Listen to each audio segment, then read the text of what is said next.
the beginning of the end of the Mission Impossible franchise starting this July with Mission Impossible Dead Reckoning Part 1, today let's recap the entire series beginning with the original Mission Impossible.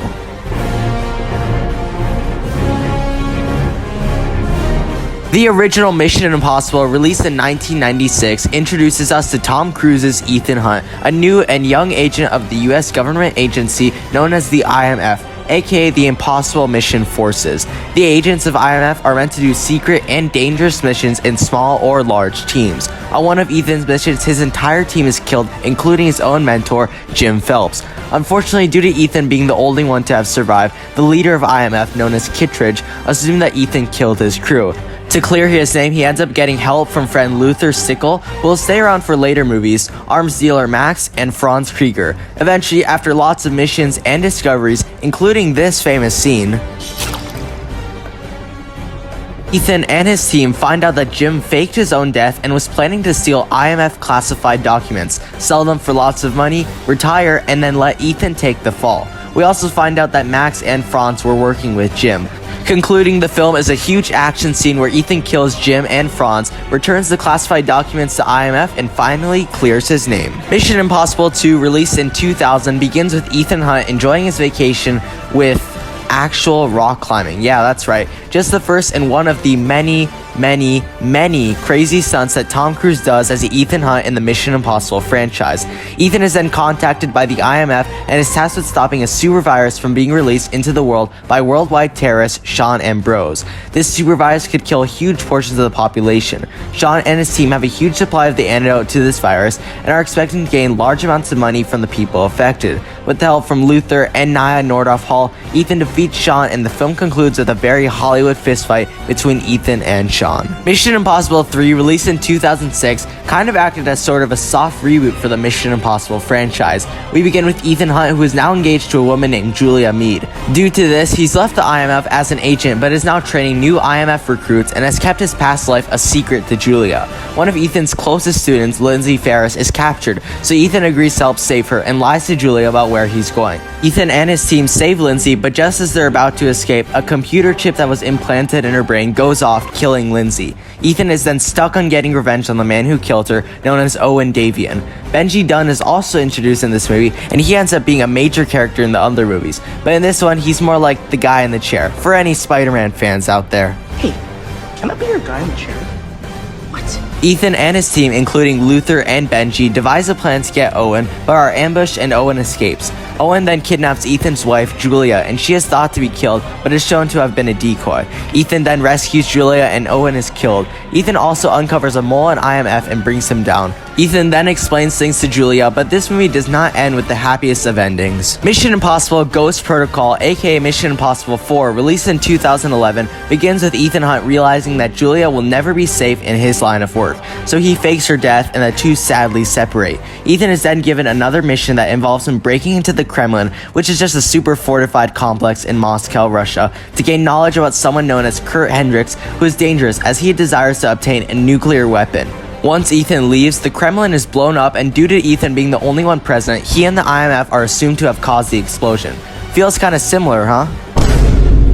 Due to this, the IMF is shut down and Ethan is forced to go into hiding. Ethan continues to look for Kurt with the help of Jane Carter, Benji, and William Brandt. In order to get some important information, Ethan climbs the Burj Khalifa, which is the tallest building in the world. And what's crazy is that Tom Cruise actually did this stunt with no stunt double. At the end of the film, Kurt gets his hands on a nuclear bomb, and just as he is about to cause an explosion in San Francisco, Ethan and Kurt get into a fistfight, resulting in Ethan defeating him.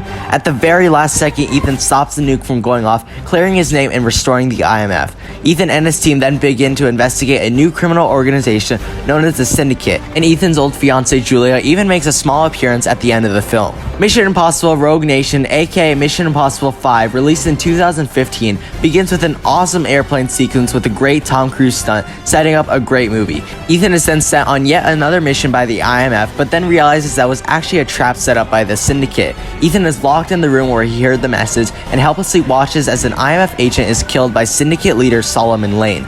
A sleeping spray is then sent into the room, and Ethan goes unconscious and is kidnapped. Luckily, while chained up, Ethan is saved by Ilsa Faust, a presumed syndicate member who is later revealed to be an MI6 agent that is supposed to take the syndicate down. Ilsa is betrayed by the head of MI6, who is a man known as Atlee, and we discover that he had secretly started the syndicate and was working with Solomon.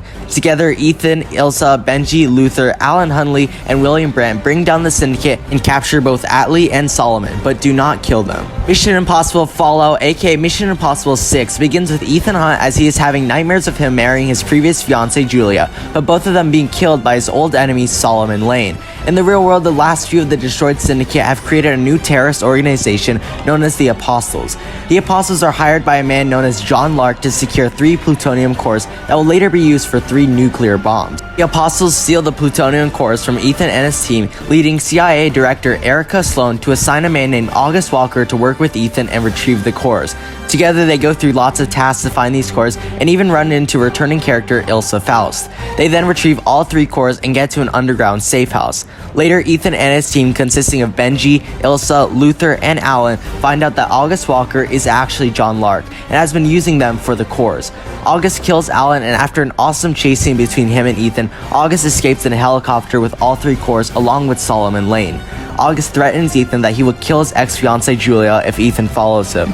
Using a tracker, Ethan and his team find that August is going to a medical camp over the Siachen Glacier. Sorry if I said that wrong, by the way. Upon arriving at the camp, they find that August is planning to detonate the bombs here in order to contaminate the waters of India, Pakistan, and China to wipe out a huge part of the population. Ethan and his team also discover that Julia and her new husband Eric are working at the camp. Julia and Luther then disarm the first bomb while Benji and Ilsa go after Solomon for the second bomb. Both Benji and Ilsa fight Solomon and eventually disarm the second bomb. Ethan chases after August, both in helicopters, until they crash on a cliff. Both of them have an incredible fight on the edge of the cliff, but Ethan succeeds and August falls to his death from the cliff. Ethan then disarms the third and final bomb. And now this Friday, we will be given Mission Impossible Dead Reckoning Part 1, aka Mission Impossible 7, which will begin the beginning of the end for the franchise. This movie is going to follow Ethan Hunt and his IMF team as they look for a new device that could destroy humanity. But when Ethan is confronted by a new enemy, he is tasked with choosing between the ones he cares for or the mission.